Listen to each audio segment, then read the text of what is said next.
Hello, a warm welcome to everyone to this massive open online course on applied optimization with applications in wireless communications, machine learning and big data.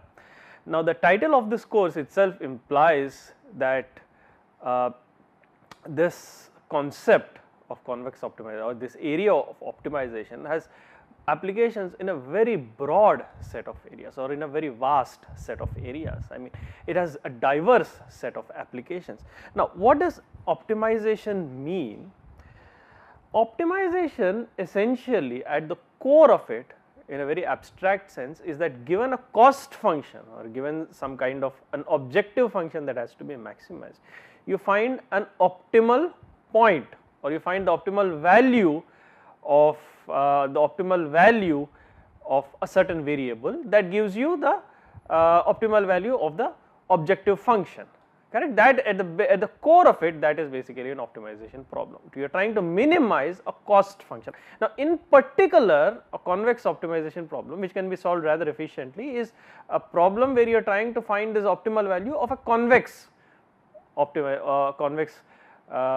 objective function that arises very frequently and also has several applications. For instance, if you look at a wireless communications, I am going to introduce several very simple applications. For instance, you can consider a cooperative wireless scenario in which, now traditionally we have a scenario in which a single base station is transmitting to a single user.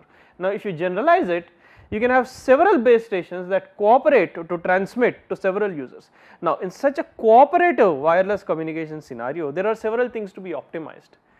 For instance, what are the optimal power levels at which the base stations can be at which the base stations can transmit, alright, or what are the desired signal to noise power ratios of the various users. So this can be posed as an optimization problem, alright.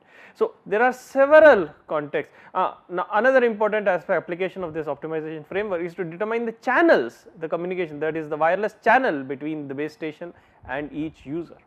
Alright. Now another very important application which arises in various wireless communication scenarios, especially when you have multiple antenna arrays, is that of beamforming. These antenna arrays can be used to focus or transmit the signal by focusing the energy in a particular direction towards the desired user, thereby minimizing the energy spread in all other directions. That increases the energy efficiency.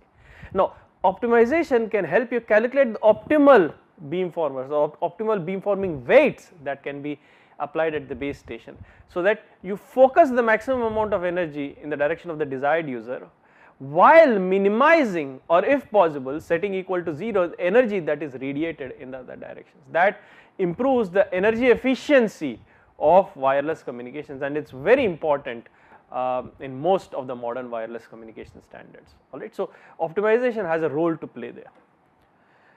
Now signal processing, again signal processing is another very large area where optimization has several applications. For instance, most of you must have heard of the paradigm of compressive sensing. Now traditionally you sense, for instance you capture an image and compress it into a format such as JPEG format and so on. Now compressive sensing is a radical new paradigm in which you sense or in which you compress before sensing or you compress while sensing. What that does is that significantly reduces the number of sensors that are required for the traditional sensing process. So thereby reduces the cost and makes the system more efficient. So the optimization, and this is known as estimation or this is known as the capture of a sparse signal. So optimization has a very important role to play in compressive sensing, and for that matter this is just an example, it has an important role to play in several areas of signal processing. Other new areas, for instance machine learning, we are trying to classify two different sets of objects as indicated. So two different data sets, they can correspond to various different things. For instance, these two data sets can correspond to different pictures of various objects. So you can classify these into various sets. So machine learning, as computers are becoming more powerful, machine learning has machine learning for autonomous applications, for instance applications such as autonomous driving, UAVs, etc., to classify objects in unmanned aerial vehicles. These kind of applications are gaining a lot of prominence. And big data, with the increase in the size of the data sets, with the amount of with the increase in the mobile devices, with the increase in the computers, the storage capacity as well as the rate at which data is generated using multiple for instance in social networks and multiple media has increased several fold, has increased exponentially, alright. So there are several applications related to processing and extracting trends from such big data. For instance, I can talk about a simple example where this problem of matrix completion, where there are several users who have given ratings for several movies that they have seen, alright. But there are several movies that the various users have also not seen. So, based on the ratings for which ratings for the movies that the different users have given, can you complete or can you deduce the ratings for the movies that they have not seen, thereby prioritizing or suggesting a set of preferred movies for each user. This can be formulated as a matrix completion problem, and that has also can be solved using the framework of optimization that's going to be developed in this course. So, as you can see, optimization, in fact, or in particular convex optimization, which we are going to focus on during this course, has several applications in a variety of domains, be it wireless or signal processing, big data. These are, and in fact, these are only a few domains. It can have, there are many other domains, alright, in which it has several interesting and very novel applications. In fact, several of these techniques have developed only recently in the past 5 to 10 years, and as a result of this, these techniques are very much a very active area of current research, alright. And as I have said, since this course itself, optimization, arises in various fields of engineering and science, it would be of interest to students in several branches such as electrical engineering, electronics and communication engineering, mathematics, economics, computer science, management, several traditional, even in fact non-traditional areas of both engineering and science. So, a vast set of students will be able to derive material or relevant material from this course.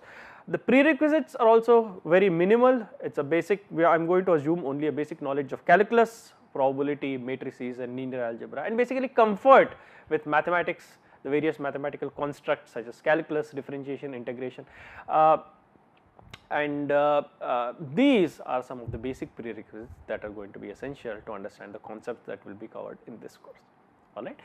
So, all in all, it is a very exciting course because of the relatively new nature of the material that has been developed in the very recent past, combined with the vast or the wide variety of domains in which optimization or these various paradigms of optimization can be applied, makes it indeed very interesting.